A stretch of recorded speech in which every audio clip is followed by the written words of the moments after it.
আমরা নির্বাচন চাই সংস্কার দীর্ঘ প্রক্রিয়া, সংস্কার হইতেই থাকবে, এটা একদিনে হবে না। এসব বক্তব্য দিচ্ছেন। 54 বছর কি করেছেন? আপনারা তো সংসদে ছিলেন, আপনারা সরকারে ছিলেন, কেন সংস্কার করলেন না? কেন জনকল্যাণে একটি আইন করতে পারলেন না? আপনারা 91 সালে কি করলেন?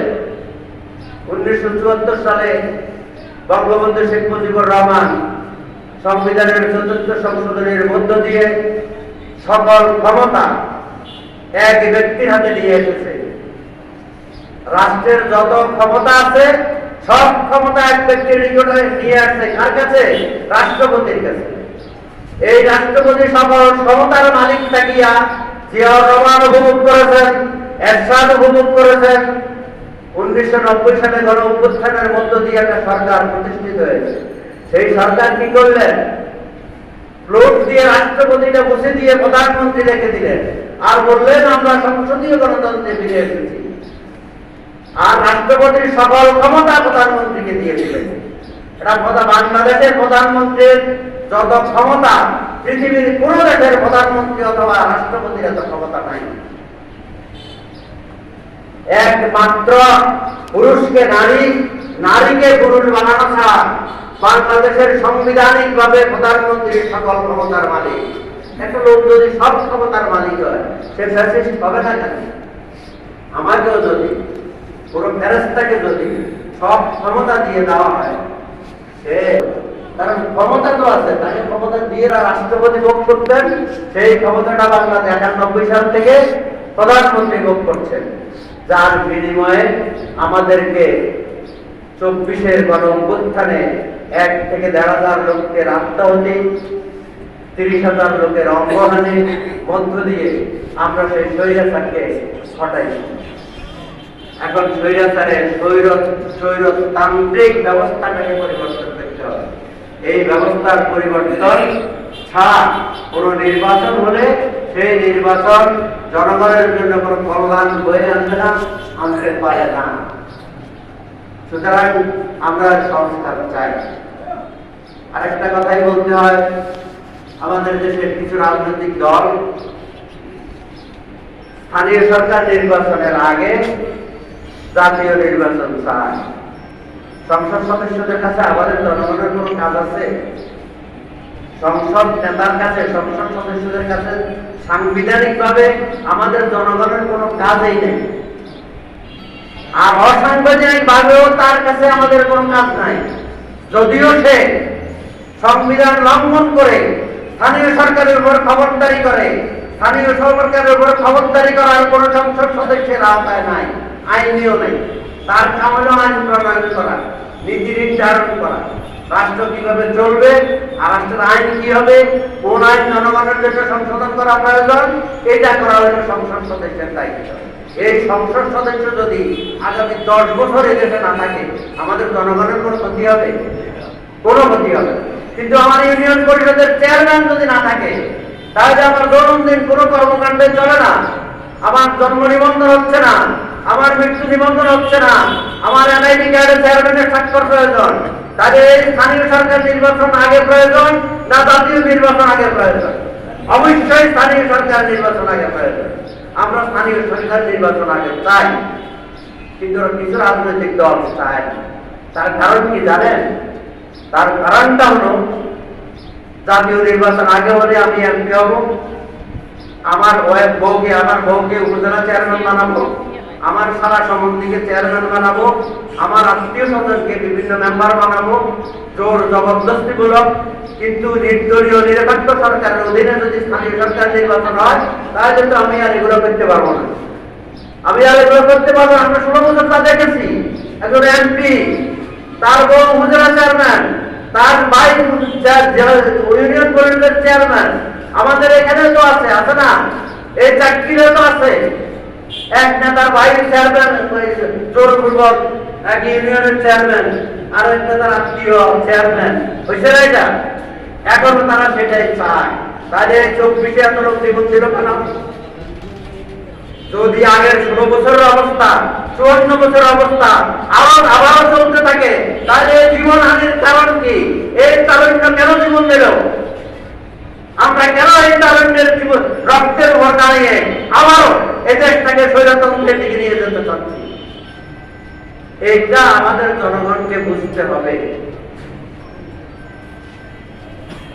এটা যদি আমরা না বুঝি তাহলে বারবার আমাদের উপর স্বৈরতান্ত্রিক শাসন ব্যবস্থা চালিয়ে দিতে যাবে, বারবার বুকু দান খেয়ে যাবে, বিনিময়ে আমাদের প্রতিবাদ করার শক্তি থাকবে না। আর বারবার যদি জাতি রক্ত দিয়ে আন্দোলন করে ব্যর্থ হয়, বেঈমানদের কাছে পরাজিত হয়, মুনাফিকদের কাছে পরাজিত হয়, তাহলে সেই জাতি আর কোনোদিন আন্দোলন করবে না। কারণ সেই জাতি আর আন্দোলন করার সাহস থাকবে না। কয়বার 71 সালে আন্দোলন করেছি, যুদ্ধ করেছি, কোনো লাভ হয়নি। 7 নভেম্বর 1975 সালে সিপাহী জনতার অভ্যুত্থানের মধ্য দিয়ে এই জনতার কোনো বেনিফিট হয়নি। 90 গণ অভ্যুত্থানের মধ্য দিয়ে এই জনতার কোনো উপকারে আসে নাই। যদি 24-এও এই রক্ত বৃথা পায়, তাহলে আমাদের মতো দুর্ভাগা জাতি আর কেউই কোথাও থাকবে না, কোথাও হবে।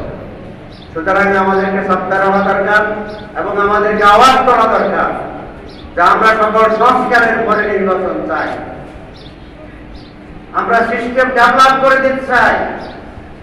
আমাদের দেশে ডক্টর মোহাম্মদ ইউনূস, তার তো ক্ষমতার কোনো মোহ নাই, তাকে 111-ও তত্ত্বাবধায়ক সরকারের প্রধান হওয়ার প্রস্তাব দিয়েছিলেন, উনি নেন নাই। উনি বলছেন এই স্বল্প সময়ের জন্য আমি ক্ষমতা নেব না, কারণ এই স্বল্প সময়ে আমার দ্বারা জাতির কোনো উপকার হবে না।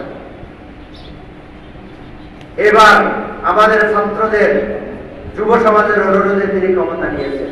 তিনি ক্ষমতা নিয়ে কি করলেন?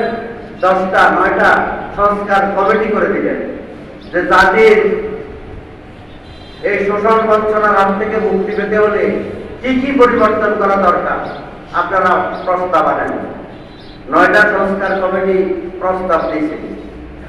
প্রস্তাব দেওয়ার পর কি হলো? ইউনূস সাহেব রাজনৈতিক দলগুলোকে ডাকলেন, ডাকি বললেন যে আমি এই সংস্কার করতে চাই, আপনাদেরকে এই পুস্তক দিব, আপনারা কোনটার সাথে সম্মত আছেন, কোনটার সাথে সম্মত নাই, সেটা আমাদেরকে লিখিত জানান। আমি এটা ওয়েবসাইটে দিয়ে দিব, সারা দেশের মানুষ এটা দেখবে যে আপনারা রাজনৈতিক দল হিসেবে কি কি সংস্কার চান আর কি কি চান না। এটার পরে যোগের মুখে চুন দিলে যে অবস্থাটা হয়, আমাদের রাজনৈতিক নেতাদের চেহারা এরকম হয়ে গেছে। কারণ এবার তো আমি এই সংস্কার চাই না, এটা যখন জনগণের কাছে যাবে তখন তো আমি তার কাছে আর কোনো কথা বলতে পারবো না। পারবো? কারণ সে তো জেনে যাবে যে আমি কি চাই কি চাই না। এরপরে এই সংস্কারগুলা বাস্তবায়িত হওয়ার পরে নির্বাচন হবে, সিস্টেম ডেভেলপ করে দেওয়া হবে, নর্দমা তৈরি করে দেওয়া হবে, পানি যেখান থেকে ঢালবেন নর্দমা দিয়ে পানি সমুদ্রে চলে যাবে। আর কি হলো? পার বসার কোনো সম্ভাবনা থাকবে না।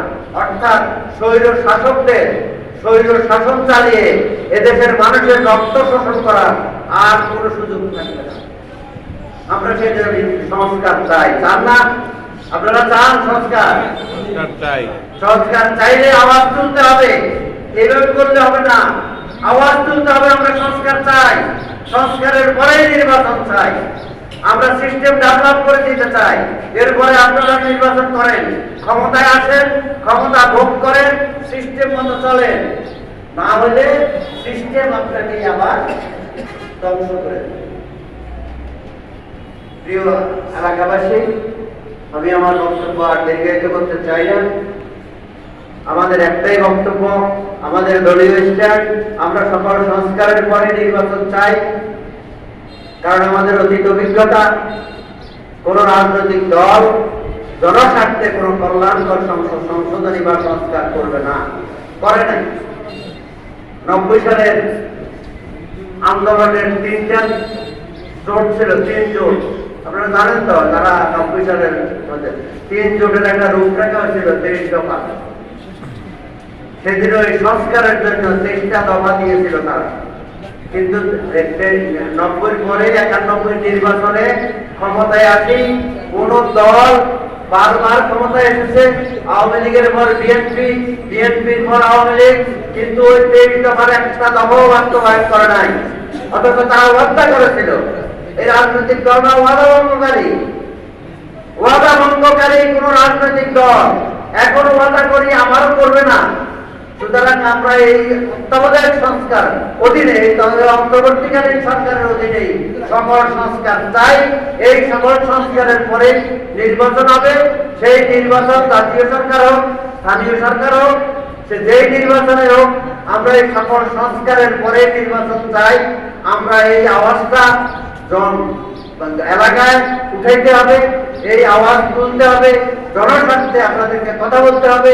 আপনাদের সবাইকে আগামী দিনের আন্দোলন সংগ্রামের আহ্বান জানিয়ে আমি আমার বক্তব্য এখানেই শেষ করলাম। জাতীয় সমাজতান্ত্রিক দল জিন্দাবাদ, বিপ্লব দীর্ঘজীবী হোক।